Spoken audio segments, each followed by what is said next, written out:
Oh, Thais. Rice vinegar. Pineapple. Ito.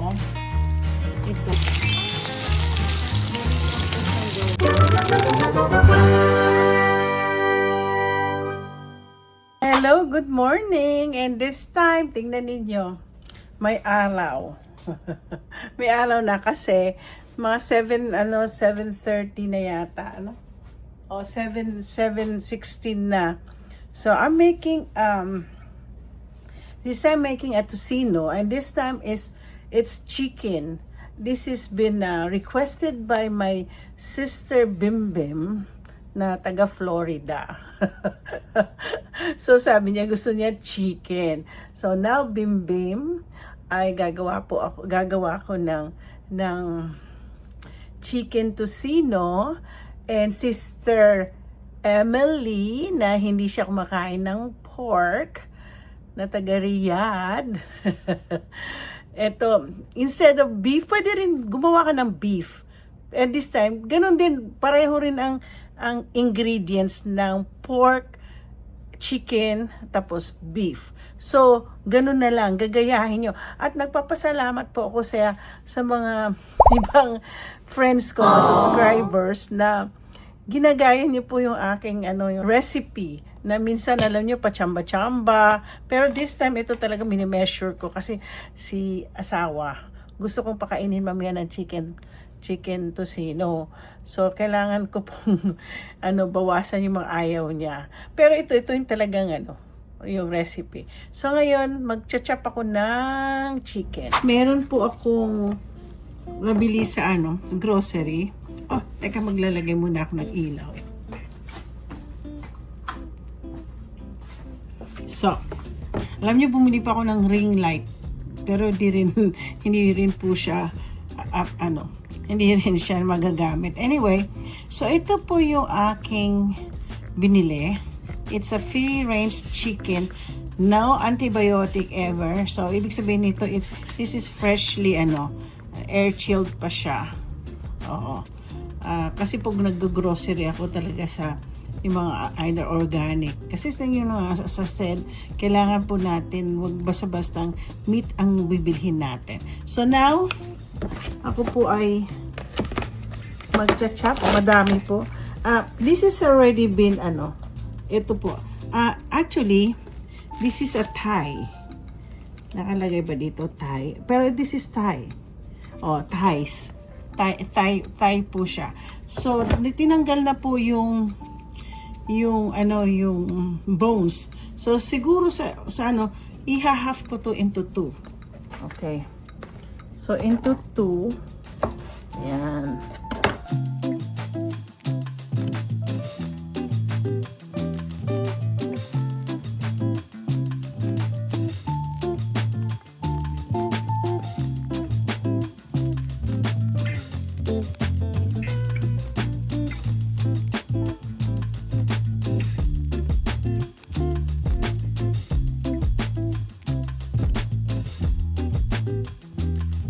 Okay guys, ito na yung mga naano ko para sa pork tocino. So, i-mix na natin lahat. Okay. Umpisa tayo sa ilan ba to? Pareho din po sa pork tocino ko, 3/4 na brown sugar. Ayan. Tapos 1.5 tablespoon na salt. Ay, ano ba yan? Sayang. Ay, basa pala yung aking nalinis yun Now, 1 tablespoon na soy sauce. Tapos, 2 tablespoon na rice vinegar. Tapos ito,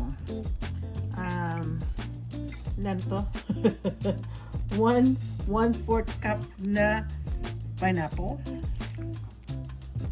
At 1 tablespoon lang po ito ng rice flour. Ngayon, i-mix po natin lahat. malinis po ang kamay ko. As usual. Nako. Ay! Meron pa tayong nakalimutan.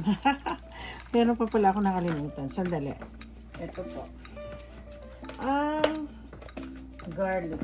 Actually, ang garlic has to be 6 gloves lang. Pero meron din po akong lalagyan mo ganyan po. So, imimix po natin itong tocino. Tapos, i-ano natin for 5 hours na i-marinate natin siya. Okay. Tama ba lahat nilagay ko? Rice flour, natural, garlic. Tama. Tapos lalagyan ko po siya ng kulay. Kasi, gusto ko sana lalagyan ng paprika. Kaso, hindi po siya nagkulay. So, aking pampula is itong para sa food coloring ng aking pagbe-bake ng cake. Akala, hindi naman hanggang ngayon, hindi pa ako nagbe-bake ng cake. Christmas red. Tignan natin ng para pulang-pula po siya. Siguro 4. No? Tingnan natin. Okay, uulitin ko po. Again, naghugas ako kanina. Ay, tingnan mo, pulang-pula na po siya. Ay, pero parang kulang. Malabnaw. Nagyan ko pa kaya? Yan. Tingnan nyo, nakakatuwa. Amoyin ko. Bango. So, nadagdagan ko pa po ng pamparet. Nilagyan ko ng ayan, ang kulay. Ganito ang talagang gusto kong kulay. Talagang para siya tong tosino ang itsura. So, imamarinate ko po siya ng 5 hours. Gaya ng aking pork tocino. So, hindi ko siya pwedeng iluto kaagad. Ayan, pinipirito ko na aking tocino. Ito, wala po masyadong kaya homemade. Dali lang po siyang gawin. Sa mga hindi kumakain ng pork, pwede niyong gawin to pork at saka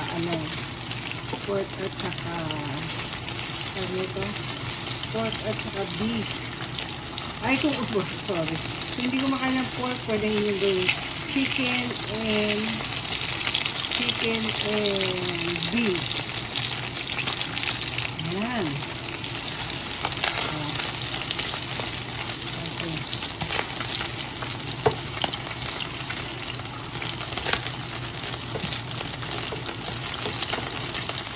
Gusto ko crispy sana. Bukan ko lang ito na dito ako gagawa ng itlog. Actually, hindi ko alam ba't ko binili to. Binili ko yata something like may kailangan kong first time ko nung gagamitin to. Ay. Yan. Yan. Ngayon ko lang po magagamit ito. Maganda nga naman pala. Please. Maganda pagkagawa ng aking